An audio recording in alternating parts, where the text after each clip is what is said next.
જોવાનો વિકાસ પણ સારો થયો છે ને હજી આ બધું આગતરું છે ને આમાં તમે ફ્લાવરિંગ જોઈ શકો છો ને જો આ ગિરનાર 4 ની અંદર આપણે 18 ની જારી અને 27 ની જારીએ વાવેતર કરી શકો. વાવેતરની ટાઈમે આપણે 20 થી 25 કિલોનું બિયારણ નાખી દે. ઉત્પાદનની વાત કરી દે તો આપણે 1 વીઘે 15 મણથી માંડીને 40 મણ સુધીના ઉતાર આવે છે.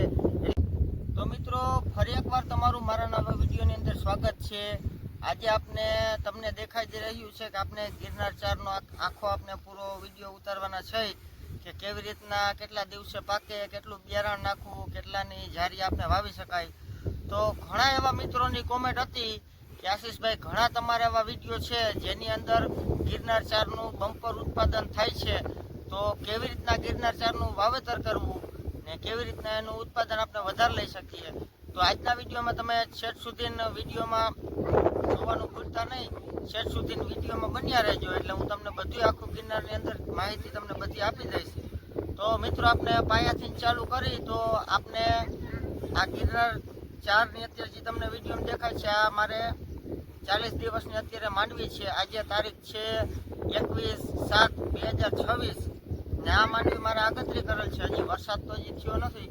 તો મિત્રો આપણે ગિરનાર માંડવી વિશે મારી પાસે જે કઈ માહિતી છે એ હું તમને જણાવી દઉં. તો મિત્રો પહેલી વાત આપણે જે પાયાના ખાતરની કરી તો આપણે વીઘે આની અંદર 1 વીઘામાં 20 થી 25 કિલો આપણે પાયાની અંદર ખાતર આપવાનું છે 12-32-16 ને આને આ ગિરનાર 4 ની વેરાયટી ઉત્પાદન 110 થી 120 દિવસ સુધી ઊભું રહે છે. આપણે આ પાક એટલે 110 પૂરા 4 મહિનાની માથે ઊભું રહે છે. 4 મહિના પછી આ ઉપડે છે ને આપણે આનું વાવેતર મિત્રો આપણે 27 ની જારીએ ને 18 ની જારીએ બે રીતના વાવેતર કરી શકીએ આનું. ને ઉત્પાદનની મિત્રો વાત કરી દઈ તો વીઘે મિત્રો આપણે 15 મણથી 40 મણ સુધી થઈ શકે આ એવી વેરાયટી છે.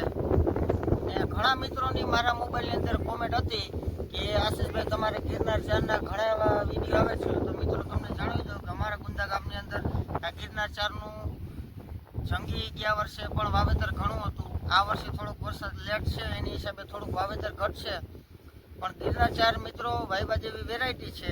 તો આમાં હું તમને જણાવી દઉં કે જ્યારે આપણે ગિરનાર 4 માંડવીનું આપણે વાવેતર કરતા હોય ત્યારે આપણે સુકારા માટે અને મુંડા માટે 2 પટ મારી દેવાની દવા. ત્યારબાદ આની અંદર નિંદામણ માટે મિત્રો તમે દવાનો પણ સ્પ્રે કરી શકો ને અંદર તમે હાથી પણ હાંકી શકો. ને ત્યારબાદ આની અંદર ખાસ કે એક આપણે 60 દિવસનો જ્યારે પાટલા આડી જાય ત્યારે આની અંદર ફૂગનાશકના રાઉન્ડ આપણે 1 કે 2 લઈ લેવાના ને ત્યારબાદ આની અંદર મુંડાનો પણ 1-2 રાઉન્ડ લઈ લેવાના કે મુંડાની ફૂગનાશકની કાંઈ અસર ના કરે. ને મિત્રો આ મોલ આપણે 110 થી 130 દિવસ ઊભો રહીએ એટલે આપણે 85-90 દિવસે આની અંદર 0-0-50 રાઉન્ડ આપી ને આપણે જે આપણો ડોડું હોય એકદમ પાકી જાય ને ભરાવદાર થઈ જાય તો ઉતારો પણ પૂરો આવે. ને મિત્રો હું તમને જો અત્યારે બતાવી રહ્યો છું આ મારે માંડવી 40 દિવસની થઈ છે ને જોવાનો વિકાસ પણ સારો થયો છે ને હજી આ બધું આગતરું છે ને આમાં તમે ફ્લાવરિંગ જોઈ શકો છો ને જો આની અંદર આ તમને આરું પણ જો દેખાતી છે વિડીયોની અંદર.